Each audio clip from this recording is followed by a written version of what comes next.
আসসালামু আলাইকুম রহমতুল্লাহ।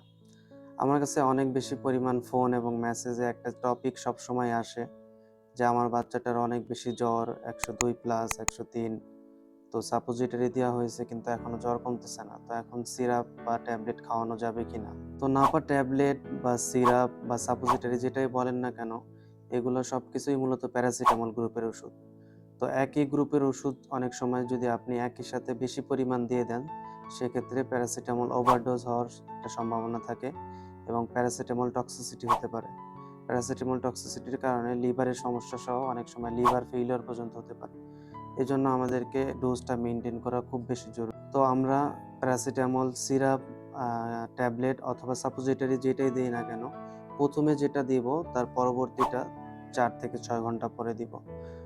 আ যদি ধরেন আপনি সাপোজিটরি দিছেন, এরপরে ৪ থেকে ৬ ঘন্টা পরে আবার ট্যাবলেট বা সিরাপ দিতে পারবেন। আবার যদি ধরেন আপনি ট্যাবলেট বা সাপোজিটরি আগে দিয়েছেন, আ সেক্ষেত্রে অন্য গ্রুপের যে ওষুধটা আছে সেটা ৪ থেকে ৬ ঘন্টা পর দিবেন। সাধারণত আমরা ২৪ ঘন্টায় ৪ বারের বেশি ইউজ করতে উৎসাহিত করি না। তবে প্রয়োজন ভেদে আপনারা ৬ বার ইউজ করতে পারেন। এতে প্যারাসিটামল টক্সিসিটি হওয়ার সম্ভাবনাটা কম থাকে।